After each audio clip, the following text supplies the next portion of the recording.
Assalamualaikum warahmatullahi wabarakatuh. Kumpulan kami akan membentangkan mengenai permasalahan dalam isu pengurusan kewangan di Kementerian Pendidikan Malaysia.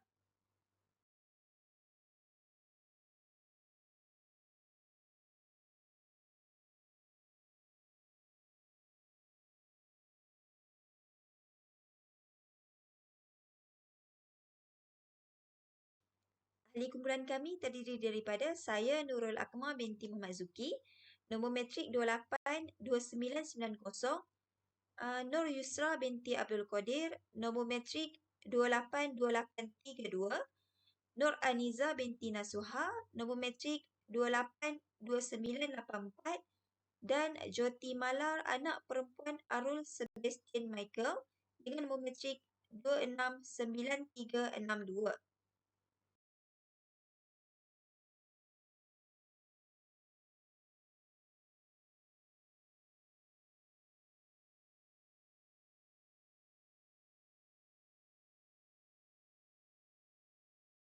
Kementerian Pendidikan telah menetapkan visi dan misi dalam pengurusan awam strategik bagi tujuan peningkatan kecekapan dalam sistem pengurusan kewangan. Visinya adalah untuk mewujudkan sistem pendidikan berkualiti tinggi yang memastikan akses dan peluang yang sama bagi semua rakyat, menyediakan pelajar untuk berjaya dalam abad ke-21 dan menyumbang kepada pembangunan sosial dan ekonomi negara. Manakala misi Kementerian Pendidikan pula adalah untuk membangunkan serta melaksanakan dasar, program dan inisiatif yang menggalakkan kecemerlangan dalam pengajaran dan pembelajaran, meningkatkan kualiti pendidikan dan latihan serta meningkatkan keberkesanan dan kecekapan sistem pendidikan melalui pengurusan awam yang strategik. Baiklah, seterusnya permasalahan dalam isu pengurusan kewangan.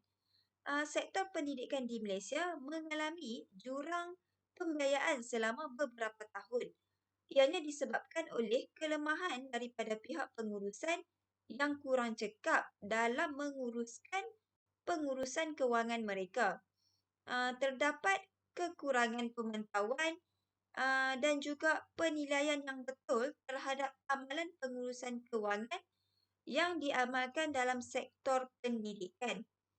Amalan pengurusan kewangan yang lemah seperti perbelanjaan yang berlebihan, perbelanjaan terkurang dan juga dari segi penyelewengan dana yang berlaku. Seterusnya, terdapat kapasiti yang terhad dalam kalangan pegawai pendidikan dalam pengurusan kewangan. Oleh yang demikian, ianya telah menjejaskan keberkesanan penyampaian perkhidmatan dalam pengurusan kewangan di sesebuah sekolah. Dari tahun ke tahun, pelbagai perubahan telah dilaksanakan oleh pihak kerajaan dalam memastikan keberkesanan dan juga kecekapan penyampaian perkhidmatan kepada rakyat. Dalam menangani isu dan masalah jangka panjang ini, ianya memerlukan kerjasama daripada Jabatan Pendidikan di Malaysia bagi membangunkan strategi pengurusan kewangan yang lebih cekap.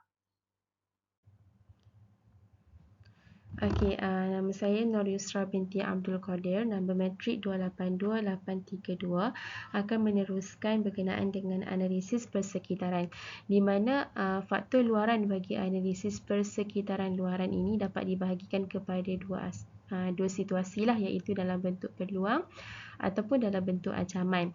Okey, antara faktor luaran lain yang turut memberi kesan adalah daripada aspek ekonomi semasa.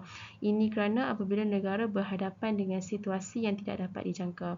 Okey, faktor teknologi juga merupakan salah satu aspek yang boleh memberi kesan terhadap sistem pengurusan kewangan seiring dengan pembangunan ekonomi teknologi sekarang.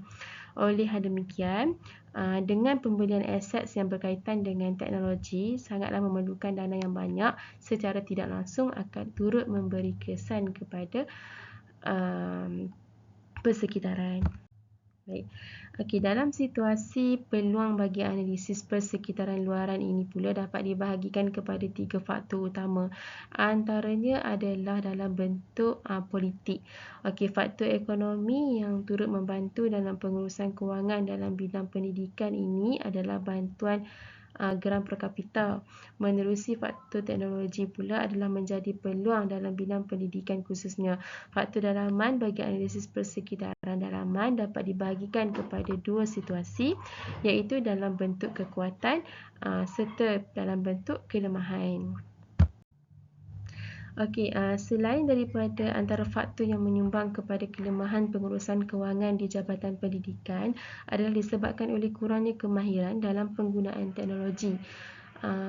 Dan antara faktor kekuatan dalam analisis faktor dalaman bagi pengurusan kewangan pula dalam bidang pendidikan adalah disebabkan oleh pengurusan sumber manusia yang cekap.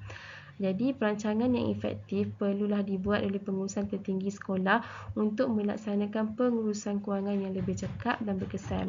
Selain daripada itu, ketua jabatan perlulah memikirkan ataupun memain peranan yang pentinglah bagaimana kaedah ataupun inisiatif untuk kita memperolehi dana yang mencukupi untuk menampung kos perbelanjaan yang semakin tinggi. Salam sejahtera, saya Jyotimala, nombor matrik 269362 akan membentangkan tentang strategi dalam penyelesaian masalah dalam pengurusan kewangan. Analisis persekitaran dalaman yang telah dijalankan dalam pengurusan kewangan sekolah telah menunjukkan kekuatan dan kelemahan. Contoh kekuatan dan kelemahan ialah kecekapan pekerja untuk melakukan banyak perkara pada masa yang sama. Ini dianggap sebagai faktor kekuatan dalam pelaksanaan perancangan yang digunakan oleh pengurusan tertinggi, terutamanya pengetua sekolah, untuk menangani kekurangan kekitangan ini kerana analisis persekitaran luaran yang telah dilaksanakan membolehkan mereka melaksanakan tugasan tambahan yang diberikan oleh pihak atasan walaupun mereka mempunyai tugasan sebenar. Dengan pemerintahan baru, jabatan boleh melihat peluang kepada setiap pemerintah membawa perubahan dan penambahbaikan yang menyumbang kepada keberkesanan sistem pengurusan. Jabatan juga boleh melihat peluang ini kerana setiap pemerintahan membawa perubahan dan penambahbaikan yang akan menyumbang kepada sistem pengurusan jabatan atau organisasi yang berkesan. Oleh itu, kerajaan baru ini dapat mengatasi kelemahan ketua jabatan sekolah dengan mengeluarkan dasar baru yang memerlukan ketua jabatan mempunyai kemahiran pengurusan kewangan. Sebelum mereka mula bekerja di institusi pendidikan, mereka harus menerima pelbagai latihan untuk mengelak penyelewengan dan kekurangan pengetahuan tentang sistem kewangan. Kakitangan Jabatan Pendidikan boleh menggunakan peluang ini untuk menangani isu ekonomi yang berkaitan dengan kos tinggi untuk menyimpan barangan ICT. Ini kerana dengan pengetahuan kewangan, mereka boleh memikirkan cara untuk membahagikan kos yang paling penting dan mengelak pembaziran dana atau peruntukan kerajaan. Situasi pandemik boleh dikategorikan sebagai salah satu ancaman terhadap pendidikan kerana tiada dana akan diberikan kepada sekolah untuk melaksanakan program pendidikan. Pandemik juga menyebabkan wabak COVID-19 merebak yang memaksa sektor pendidikan ditutup untuk sementara waktu. Namun begitu, Jabatan Pendidikan bersama-sama dengan sekolah lain telah membuat perancangan yang teliti dan berkesan untuk mewujudkan sistem pembelajaran secara atas talian, juga dikenali sebagai pengajian dan pembelajaran dari rumah PDPR. Dengan bantuan sistem teknologi, sesi pengajian masih boleh dijalankan walaupun dengan peruntukan kewangan yang terhad. Contoh isu dunia. Bermula dengan penutupan semua sekolah di China pada Mac 2019, tempat bermula wabak virus pandemik COVID-19 diikuti dengan penutupan semua sekolah di kebanyakan negara termasuk Malaysia. Kerajaan Malaysia telah menguatkuasakan PKP yang bermula dari 18 Mac hingga 31 Mac 2020 bagi PKP Fasa 1. PKP Fasa 2 bermula dari 1 hingga 14 April 2022 dilanjutkan ke PKP Fasa 3 bermula dari 15 hingga 28 April dan seterusnya PKP Fasa 4 bermula dari 29 April hingga 12 Mei.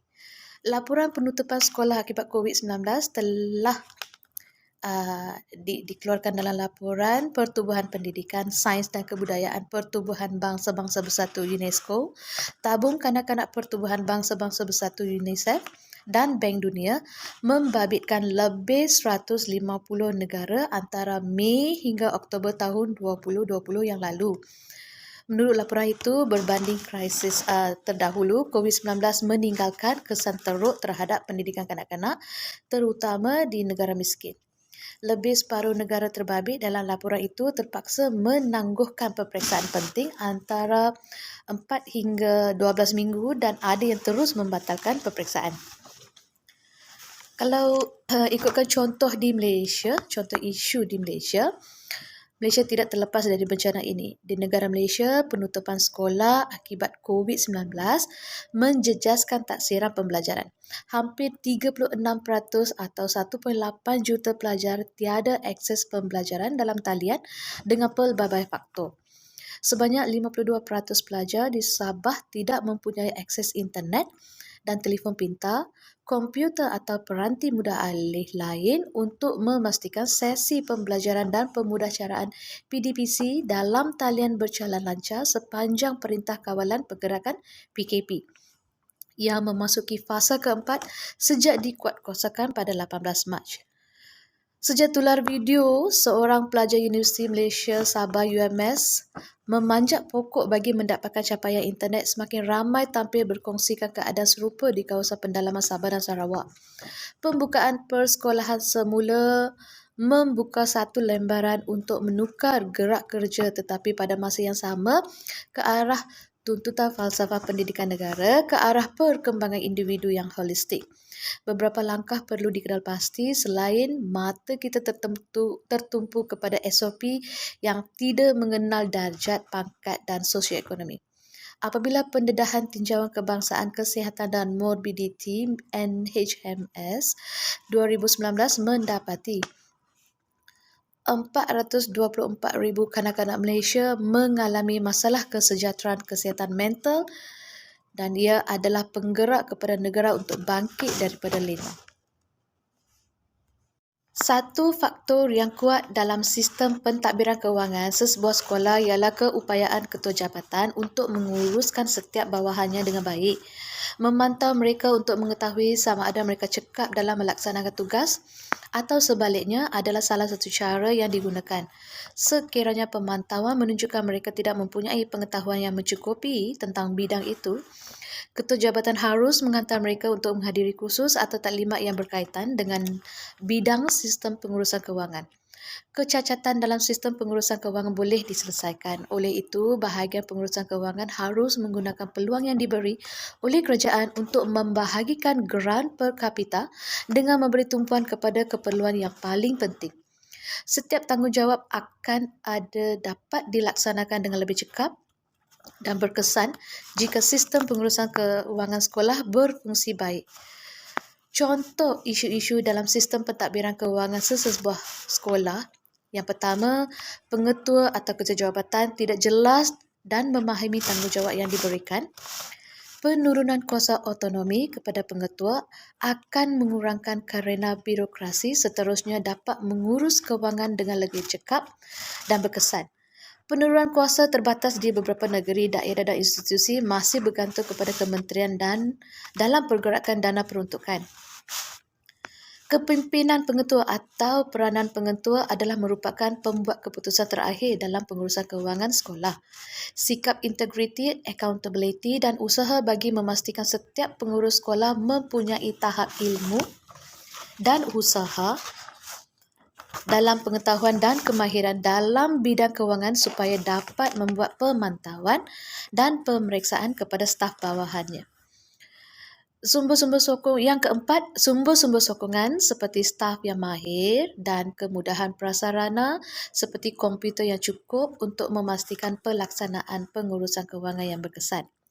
Yang kelima, latihan profesional harus diberikan kepada pengetua agar pengetua mempunyai asas pengetahuan yang tinggi dalam pentadbiran kewangan sekolah. Yang keenam, isu kurang pemantauan dari pihak atasan juga menyumbang kepada kelemahan pengurusan kewangan. Yang ketujuh, Penyelenggaraan buku akaun yang berbeza memberi implikasi kepada penambahan tugas kepada pihak sekolah. Perbezaan ini menyebabkan pemantau sukar dilaksanakan. Selain itu, juru audit kewangan sekolah perlu mempunyai pengetahuan dan kemahiran untuk membantu pengurus sekolah mengurus kewangan sekolah dengan cekap. Perhatian yang serius harus diberikan kepada strategi dan isu dalam pelaksanaan pengurusan kewangan supaya pelaksanaannya lebih terancang dan lebih terkesan. Terima kasih. Assalamualaikum warahmatullahi wabarakatuh. Saya Nur Arniza binti Nasuha, nombor matrik 282984. Okey, seterusnya saya akan menerangkan mengenai cadangan dan penambahbaikan. Okey, pertama, pengurusan awal strategik adalah kaedah bagaimana organisasi mengenal pasti pengurusan manusia yang bersesuaian untuk organisasi, dan bagi merealisasikan aspirasi negara, tidak dinafikan peranan pendidikan penting untuk membolehkan Malaysia mencapai status tahap negara yang maju. Okey, dalam masa yang sama juga, melihatkan dalam pengurusan awam strategik, SWOT dan TOS adalah dua kaedah analisis yang sangat penting dalam organisasi pendidikan Malaysia. Okey, berdasarkan analisis yang telah dilaksanakan, menunjukkan bahawa beberapa pihak adalah perlu memainkan peranan yang penting dalam pengurusan dan pentadbiran. Okay, seterusnya, sebagai contoh bagi unit kewangan, mereka perlu mahir dalam melaksanakan tugas di bahagian kewangan. Okay, selain daripada itu, kerjasama daripada ibu bapa turut menyumbang kepada kejayaan pengurusan kewangan di sesebuah sekolah. Okay, seterusnya, peranan majikan adalah sangat penting untuk kelangsungan perjalanan pengurusan kewangan dalam sesebuah sekolah. Dan apa yang jelas, ilmu kewangan adalah perlu bagi mereka untuk melaksanakan pemantauan. Okay. Kesimpulannya, SWOT dan TOS adalah dua kaedah analisis yang sangat penting dalam organisasi pendidikan Malaysia. Okay, secara keseluruhannya, organisasi pendidikan adalah sebuah organisasi yang mampu melahirkan seseorang model insan yang berkualiti pada jangka masa panjang. Okay, kaedah pengurusan awam strategi ini juga perlu diikuti dengan pentadbir yang dipilih dengan baik supaya penyampaian ilmu tersebut berkesan.